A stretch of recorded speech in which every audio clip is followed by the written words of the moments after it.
Assalamualaikum warahmatullahi wabarakatuh.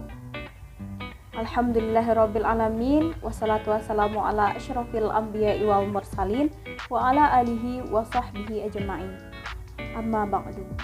Puji syukur marilah kita ucapkan atas kehadiran Allah Subhanahu wa taala yang telah melimpahkan rahmat dan karunia-Nya kepada kita semua, sehingga kita masih bisa menikmati kehidupan yang dapat kita rasakan sampai saat ini.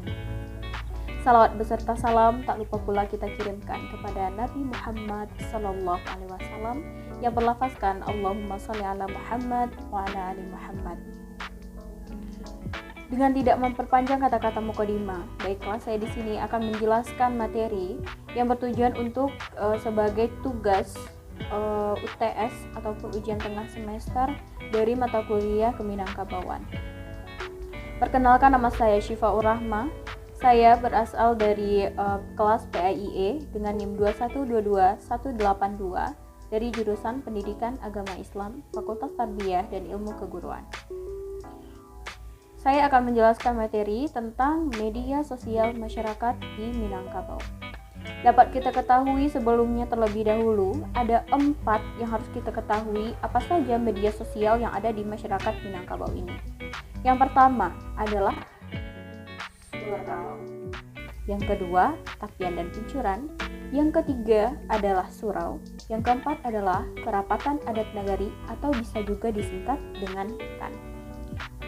Kita masuk ke materi yang pertama ataupun yang pertama, itu adalah lapau. Lapau adalah sebuah warung atau kantin yang ada di masyarakat di Minangkabau. Sebenarnya warung atau kantin ini tidak hanya terdapat di Minangkabau, tetapi terdapat juga di daerah-daerah lain. Namun yang membedakan adalah fungsi dari lapau itu sendiri di masyarakat Minangkabau.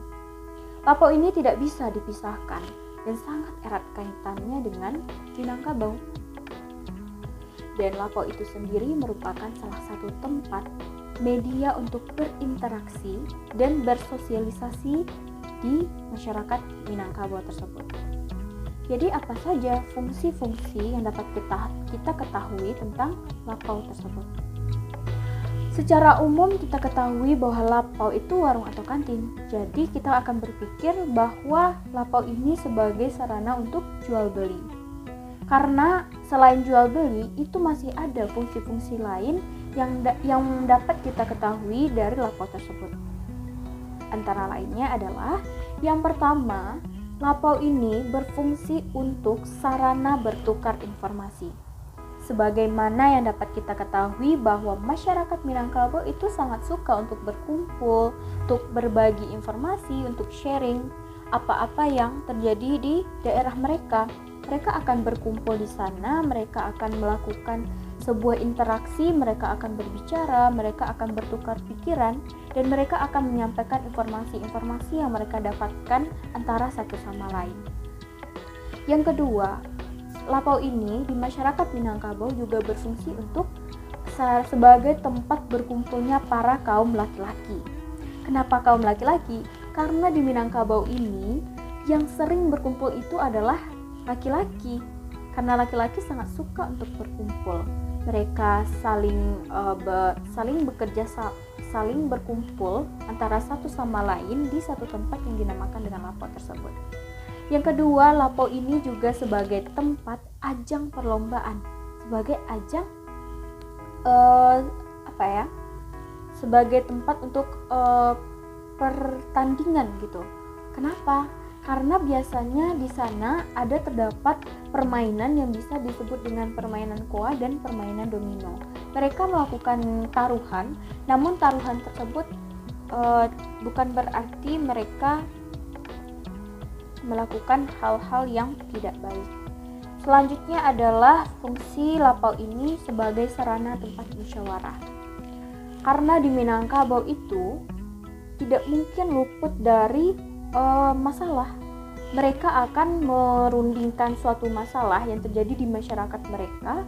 Mereka akan berkumpul di sana untuk menyelesaikan suatu masalah. Mereka bisa bermusyawarah dan mereka bisa mengambil keputusan yang tepat ataupun keputusan yang ingin mereka dapatkan saat berada di lapau tersebut. Selanjutnya yaitu yang kedua, Yang kedua adalah media masyarakat Minangkabau itu adalah tapian dan pincuran.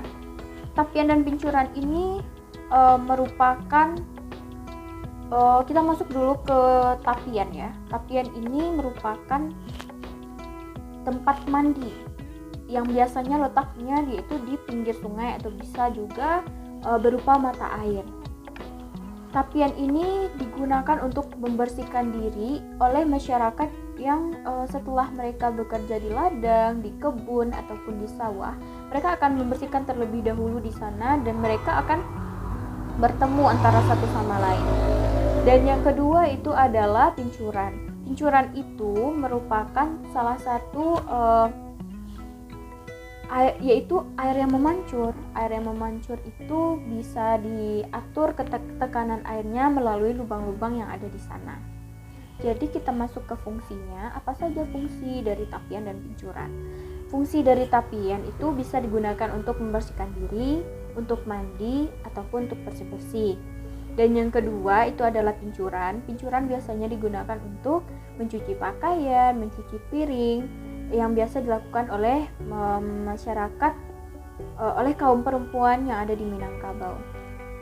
Selain itu, mereka juga bisa saling berinteraksi satu sama lain dan bisa mendapatkan informasi yang baik berupa itu positif ataupun negatif.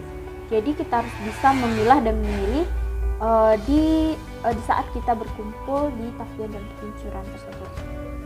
Dan selanjutnya itu adalah yang ketiga, media sosial yang di masyarakat Minangkabau ini yaitu surau.